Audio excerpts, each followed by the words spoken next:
This GeekWire podcast is brought to you by BECU. Stay tuned to the break as Brian Westbrook interviews BECU's Stacy Black for today's Money Hack about the benefits of micro savings as part of a larger savings strategy. For more money hacks, check out geekwire.com/BECU.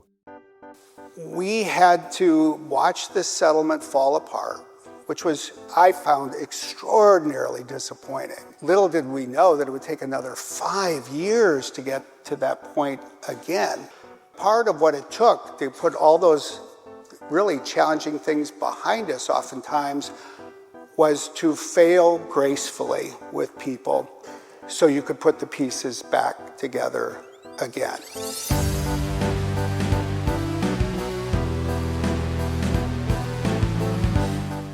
Welcome to GeekWire. I'm Todd Bishop. Coming up on the show, my conversation with Microsoft President Brad Smith on stage at GeekWire's Microsoft at 50 event this week at Town Hall Seattle, discussing the company's milestone anniversary and what's next for the industry and the world.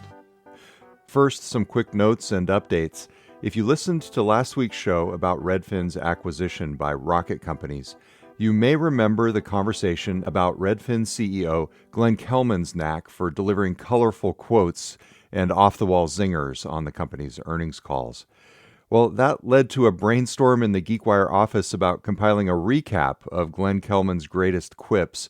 And of course, as with many things these days, I got to thinking about how I could use AI to my advantage in doing that. So I uploaded several years of Redfin's earnings transcripts to Google's Notebook LM, and I asked it to find the most colorful, fun, and entertaining quotes. With some additional prompts and curation, I was able to use the AI to quickly come up with a list of a dozen Glenn Kelman classics. Here's one of my favorites from November 2020. Let's assess the housing market. When I was a kid, the scariest movie I ever saw was The Thing. It was about a monster that killed people in an Arctic research station and then impersonated them. The only way you could identify the monster was by testing a small blood sample with a probe, at which point the blood exploded and Kurt Russell blasted another one of his colleagues with a flamethrower. This analogy makes no sense, except the images of the exploding blood and the flamethrower are what always come to mind when people ask me about today's housing market. That scene is also a good reminder to treat colleagues under pressure with kindness. See the show notes for a link to the full post of Glenn Kelman's greatest quips. On a related note, as an evening diversion this week, I was inspired to start uploading the newly released JFK files into Notebook LM in batches. The AI did not come up with any alternative theories about what happened on November 22nd, 1963, but with some prompting, it did surface a fascinating, never-before-told story in the documents. It turns out there was an internal CIA investigation back in the day into allegations that the agency secretly funded a series of spy novels back in the 1960s by future Watergate figure E. Howard Hunt under a pseudonym. Now, these were apparently intended to influence public opinion about the CIA at the time. Now, so this is getting way off topic, so I'll leave it at that, and I'll link to my LinkedIn post about this from the show notes. I'll just say AI is amazing if you have the right data and you ask the right questions. And finally, a preview of what's to come on the podcast. Next week, we'll have a conversation with Amazon Alexa and Echo VP Daniel Rausch about the upcoming Alexa Plus rollout. And we'll also have an episode with highlights from my conversation with former Microsoft CEO Steve Ballmer from GeekWire's Microsoft at 50 event. Coming up after the break, Microsoft Vice Chair and President Brad Smith.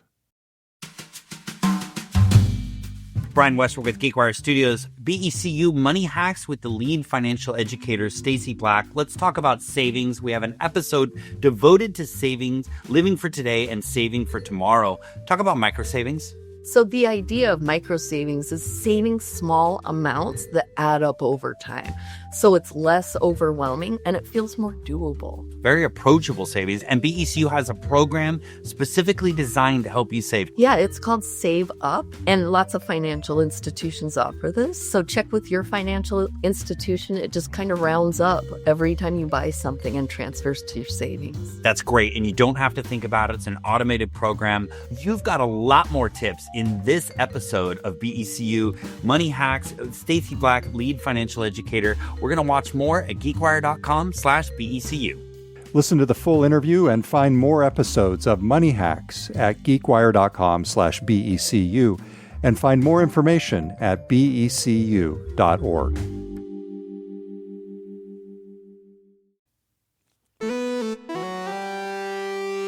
At GeekWire's Microsoft at 50 event this week, my colleague John Cook and I started each session with some Microsoft trivia related to each of our speakers. So let's jump in there. So our trivia question to start things off tonight is, what unusual piece of technology did Brad Smith bring to his first judicial clerkship at the Lower Manhattan Courthouse? Was it an Altair 8800 running MS Basic? Oh, okay, good. Ben Slivgus is a hard no on that one. Was it? Yeah. Was it an IBM PC Junior running Microsoft Word 1.0? Okay. Was it a Speak and Spell with a legal cartridge? Yeah, Charles Fitzgerald. Or was it a dot matrix printer and a dream? I like the Speak and Spell. Yes, exactly. That was clever. All right, yes. And the answer is an IBM PC Junior running Microsoft Word 1.0. All right, well that segues perfectly into our first guest. Thank you, John, for being out here with me. And I would like to bring out our first guest for this evening. He has been with Microsoft since 1993, navigating the company through the complex world of technology policy, legal affairs, and societal impact. He's been instrumental in addressing critical issues ranging from AI to cybersecurity and digital diplomacy. Please welcome to the stage the Vice Chair and President of Microsoft, Brad Smith.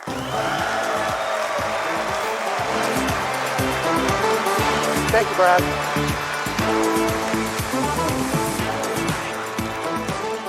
Brad, is our trivia accurate? Close. Okay. I had upgraded when I started that clerkship. I went out and bought what was an AT&T PC, but it did have Word 1.0 on it. Excellent, so absolutely. excellent. Well, you know, you have been a technology aficionado for so many years, as that anecdote illustrates. You've been with Microsoft for 32 years.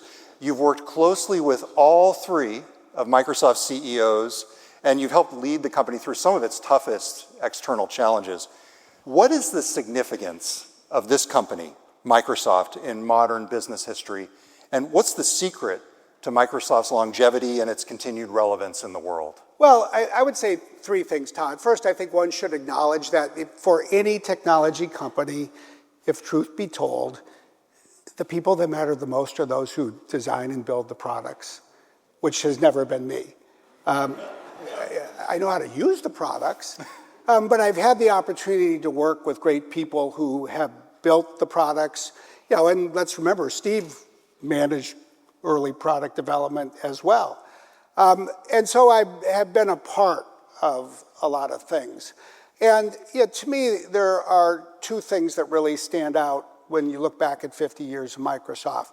First is just the ability to survive, because that's not, frankly, typical of a tech company, and do more than survive. Often be at the frontier of technology, you know, as we have, not every year, but many years, and I think, as it's fair to say, you know, we're in a pretty good place today. But the second thing that I think speaks so strongly to what, in my mind, is sort of a continuous thread is the role that Microsoft has played, first in democratizing technology. You know, it goes back to the first tagline that sort of came from Bill and Steve, a computer on every desk and in every home. Running Microsoft software. Yes. But the notion that you could take these devices and make them useful and available and affordable to everyone. But I would go then to the second piece, useful. If you actually think about what was implicit in that first mission statement and what became explicit as we went along, This notion of empowering people and organizations to achieve more, to actually create something that people can do more in their lives or their business with than if they don't have access to it. And that's often, in my view, set Microsoft apart from some others in the industry. There's other great companies, but I've never put social media in that same category of trying to enable people to get more out of their lives with what we're building, or just even something we've been very comfortable saying. Satya, I think, first coined this phrase. Look, he would say to a recruit, if you want to be cool, you should go work for Apple. If you want to make other people cool, you should come work for Microsoft. I love that approach. Well, you have, as I said in the intro, worked with all three of Microsoft's CEOs. Is there a word or a phrase that you would come up with for each of them that gives a sense for their character? Well, I would actually say that all three of them embody a common attribute that I have found to be present in most truly great leaders in multiple fields, and that's curiosity. And curious in different ways. Bill is well known for devouring books and reading. I still believe that Steve Ballmer can read a spreadsheet like no other human being on the planet. He can find a story. We were talking about it last week, a picture. He finds insights. And Steve can learn. Bill would more likely often learn from reading. Steve would more often learn from talking with people, reading numbers. Satya has this extraordinary range of interests. I still remember one of my first trips overseas with Satya. We were in Finland. We were going to meet with the president of the country, and we were in a van with our government affairs person, and we were about 10 minutes early. So we ended up parking a half mile away. So Satya turns to this fellow and says, "Who's the greatest poet in the history of Finland?" And then he's going, and then he asks, and who's the greatest author of fiction in the history of Finland? And then he said, now, how do the Finns really think about their history with Russia? And then he asked, and what's happening with commercial real estate prices in Helsinki? And I was like so amazed that this poor fellow had decent answers to all these questions. I was like, if you asked me these questions about Seattle, I would be like, I give up. So just have this curiosity that is common, but also manifests itself in slightly different ways. Well, that's obviously one of your favorite memories, and that really does get across Satya's personality. I'm wondering if there is a moment or two that you might look back on as one of the toughest moments, the kind of situation where you look back and say that I'm glad we got through that and we learned a lot from that. And if so, what was it and what did you learn? Well, naturally, from the work that I was involved in, we did have literally an 8-year period to finally bring the antitrust challenges to a close. It took a long time. It took a lot of persistence. And Bill and Steve each played very important and complementary roles. I think it's fair to say Steve would look to Bill to make sure that I didn't give anything away in a settlement that would be so technologically crazy that it would put the future of the company at risk. My conversations with Bill would usually start by him telling me that I was about to destroy the company. And then he would be supportive. And he always was wonderful, having my back and enabling us to go forward. But it was with Steve that we actually had to go make peace. And I'll remember trooping in the snow in Des Moines, Iowa in January of 2003, the only people who weren't working on a presidential campaign showing up in Iowa in the snow to go to the office of Tom Miller, the Iowa Attorney General, who was still trying to break up the company. And just sitting across the desk in his office, in Iowa. And I'll always remember then Steve flying to Brussels in March of 2004 for what was supposed to be a settlement that we were supposed to get done. And then there were, I'll just say, second thoughts on the minds of Mario Monti. I've talked about it with him over the years since. He was the head of the competition directorate, the commissioner at the time. And we had to watch this settlement fall apart, which was, as I found, extraordinarily disappointing. Little did we know that it would take another 5 years to get to that point again. But we had to do it with grace. Part of what it took to put all those really challenging things behind us oftentimes was to fail gracefully with people so you could put the pieces back together again. And, Steve obviously has this wonderful reputation of being able to command an entire arena. But we sat in Mario Monti's apartment with him and Mrs. Monti as she served us coffee and biscuits. And we just talked about how committed we were to sustaining the relationship, even though everything had just fallen apart. And those moments matter in the life of a company. I want to return a little bit later on to Microsoft's place in the world today and where things are headed next. But Brad, someone I was talking to today, a Microsoft veteran, was saying that you've got probably the most interesting and most difficult job inside Microsoft. And I think, you're being humble, obviously, in pointing out you're not working on the products, but your view on the regional economy and the national and the global economy, I think, is very unique. And so in that realm, I want to start local with you. What would you say today is the state of the tech economy in Washington State? Can you give us a little bit of a thumbnail sketch from your perspective? Sure, and I'll sign up for, I have one of the 10 hardest jobs inside the company, but by no means the hardest.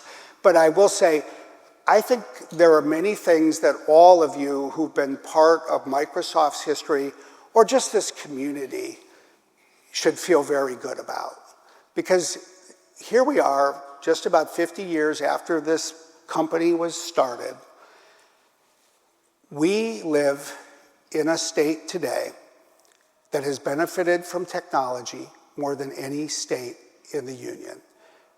9.4% of the jobs in Washington State are in the tech sector. That is the highest percentage in the country. California is 7.7%. Because these jobs pay so well, 22%, almost a quarter of this state's economic output, comes directly out of the jobs in our industry. That is the highest in the country. 50 years ago, Washington was the 14th largest economy in the country. Now it's 9th. The rise in GDP, which is almost tripled at a time when the state's population has doubled, has not solved every problem. In fact, you might even say when you look at the cost of housing, it's even contributed to some. But it has made this a more populous and more prosperous state. And it's not just Microsoft, it was the University of Washington, and it's this incredibly diverse ecosystem. There's more than 3,000 startups in Puget Sound. If you look at the 500 largest, a third of them were started by people who came from Microsoft. And the last thing I'll say, because I just think it is so important, is that Microsoft has contributed many, many things, but maybe one of the most important has been this extraordinary culture of philanthropy. The support for our nonprofits. All right, at this point, the program was interrupted by someone in the audience. The fact that we have every... Brad Smith, you're a hypocrite. How dare you talk about nonprofits when you're fueling a genocide in Palestine? How many children have to All right. This happened 3 times during the evening as different people spoke out in conjunction with a protest outside the event. The protest was organized by Microsoft employees and other tech workers who condemn the use of the company's technologies to support Israel in the ongoing war in Gaza. Each person was escorted out of the event so that we could continue with the program. GeekWire reporters covered the protest outside, and you can read more as part of our event recap, linked in the show notes. Here's what Brad Smith had to say. Every day, I am thankful that we live in a country where people can stand up and express their views.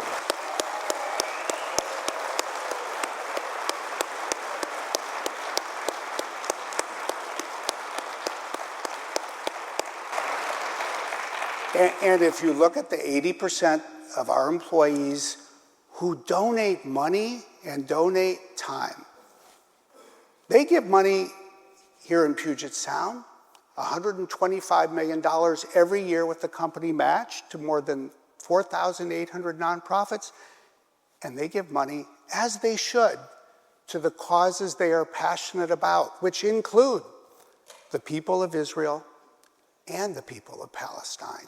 And I think we should be proud.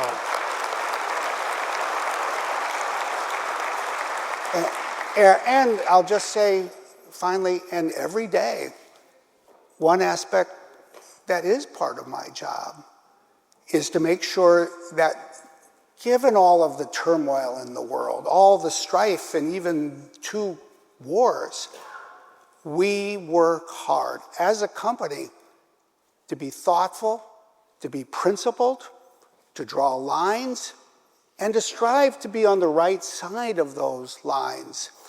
And I'll never say that we get everything right, but I'll always say that we work hard to try to get it right.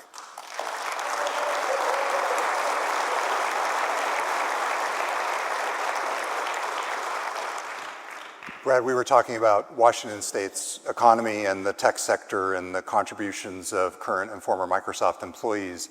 There was some news this week, in fact, today, out of the state legislature about a new tax package. I understand that that could have potential implications for many of the companies, many of the people that have driven this sector forward. Is there anything that you would want to say on that topic? Well, yeah, first, thank you for asking, because this is an important conversation, I will say, for everyone who cares about the state of the technology sector and the economy in Washington. I preface it by saying Microsoft is a company that has stood up many years to help increase state programs in education, in scholarships, in homelessness, in housing, in public safety. We've advocated for higher taxes so that it could open the door for more people who grow up here to find a path to a better life and a middle income or better. But I'll also say I have frankly never been more worried about the future of the tech sector in Washington State as I am today. In part because of the proposal that came today. We'll see something similar tomorrow. We'll see others early next week. And fundamentally, what's going on is this. After increasing state spending 40% over the last 4 years, the Democratic caucus in the Senate today proposed tax increases that would increase revenue by another 15% this year. And of course, if you look around, most Washington families are not in a position to increase their spending by 15%. Microsoft is not in a position to increase its operating budget by that amount. We increased it by 8% year over year in the first half of the year. So the state is seeking to increase its spending at a faster pace than basically any other part of the economy.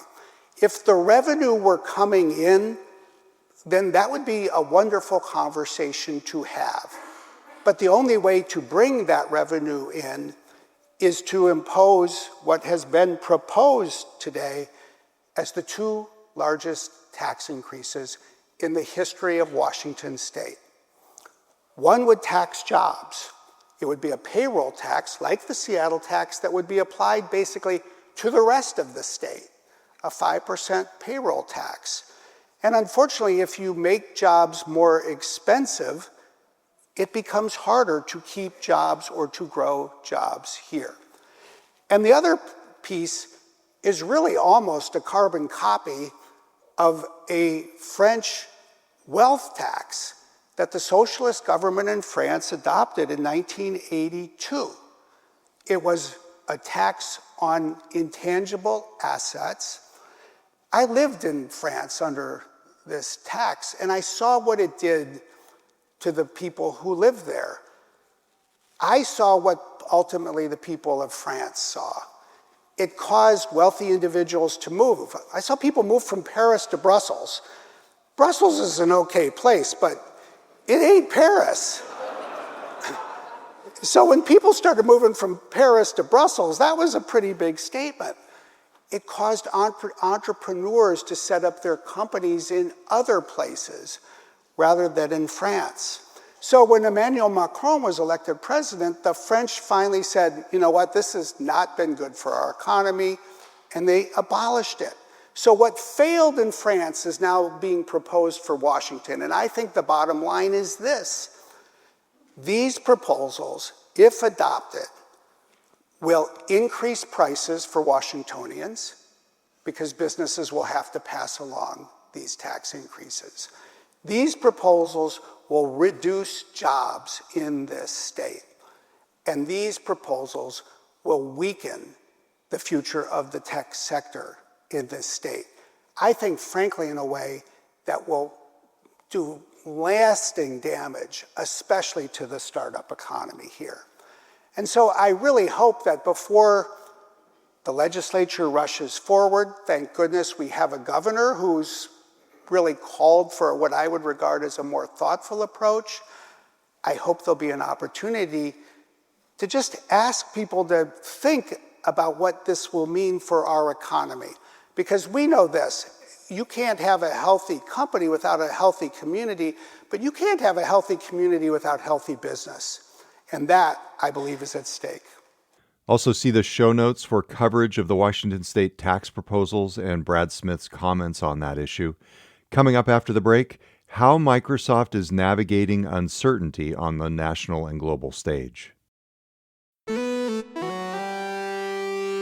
At the national level, it's hard to imagine an environment where things could be more unsettled on issues that matter to a company like Microsoft. Trade, immigration, regulation. I mean, I could vamp for the rest of the session on the issues that are at play here. What are the key issues on your mind right now, nationally, in the United States, and how are you navigating them?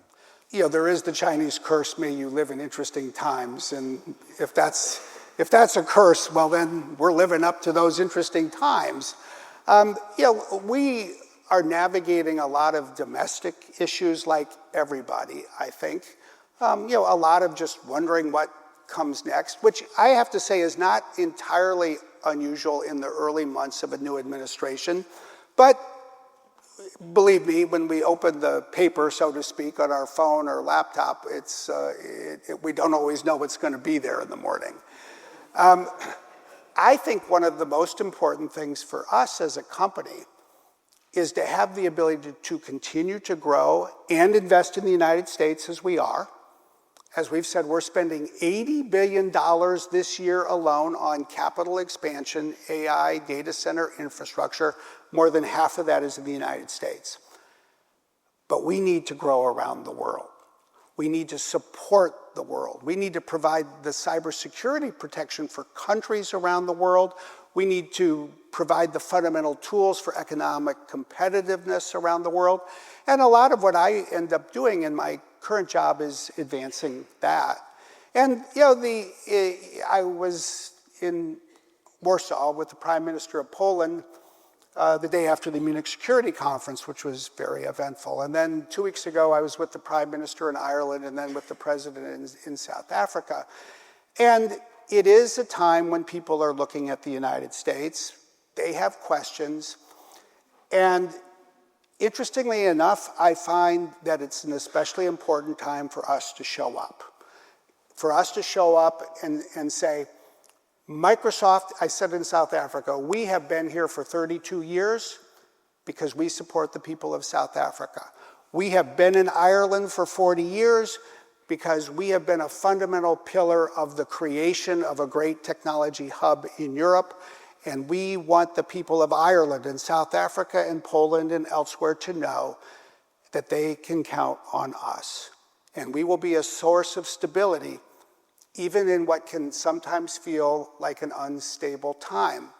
And, in a way that's almost been a little unusual or surprising, that matters to people in those countries. And I will say, we still talk, as you would expect, with the White House and the Commerce Department and others. And I think they understand that aspect. And it is an interesting set of issues to navigate. We are navigating them, and we'll have to keep navigating them. And then the global stage, especially when you look at AI in China, it seems like there's a very difficult balance to strike between cooperation on policy issues for the good of the world while also ensuring America's competitive edge. How do you strike that balance and keep Microsoft's own interests in mind? In a way that would have been hard to imagine even, say, a decade ago. These technology issues are really at the top tier of a lot of international relations issues.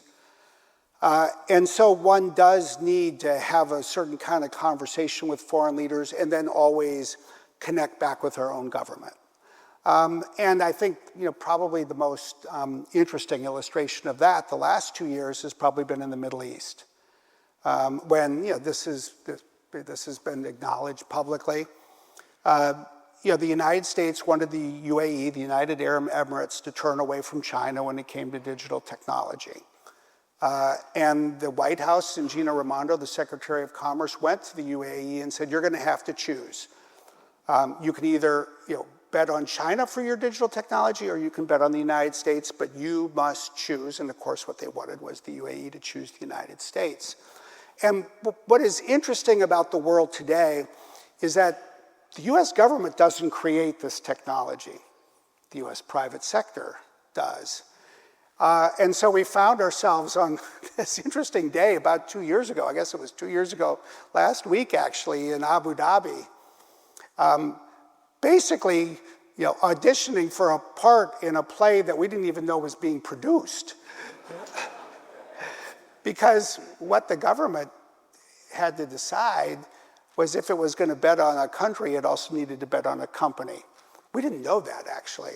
So we go to these meetings in the morning in Abu Dhabi, and then they're like, oh, can you change your schedule and meet with the Crown Prince for lunch? And I'm like, well, I suppose. So we go and meet with the Crown Prince for lunch, and they're like, can you delay your flight and meet with the deputy ruler? And we're like, well, I suppose. And then at the end of the meeting with the deputy ruler, it's like, we would like to bet on you. And like, that's great, for what?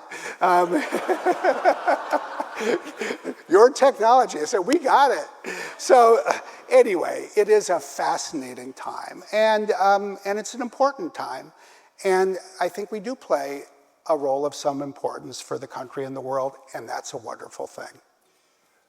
On Microsoft's 50th anniversary, which is coming up on April 4th, obviously it's a moment to look back, but it seems like a natural moment to look forward as well. Brad, how should the world, how will you judge or measure Microsoft's progress in, the next 5 to 10 years of business technology in the world?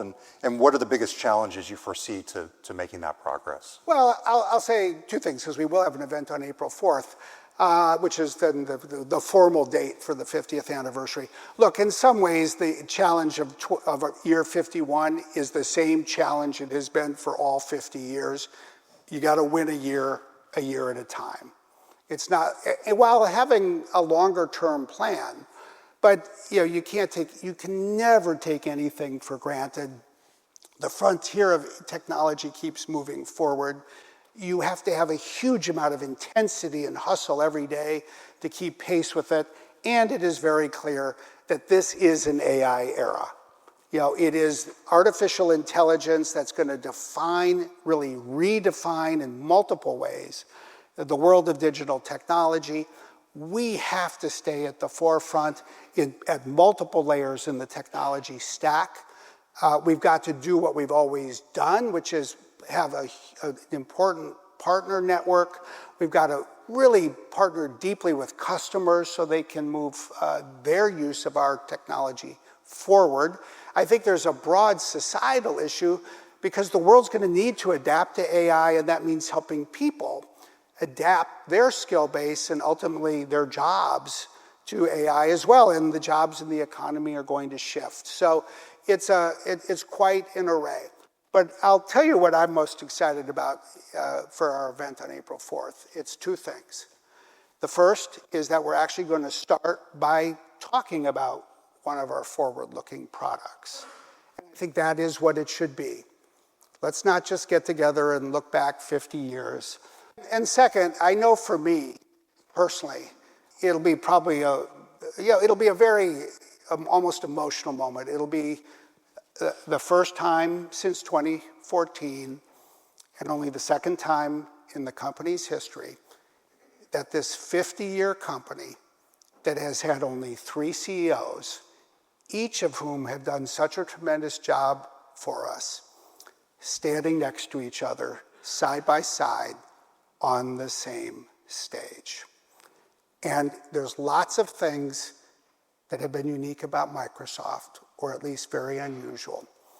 But, oh my goodness, they have only 3 CEOs, and to have 3 great CEOs, that makes all the difference.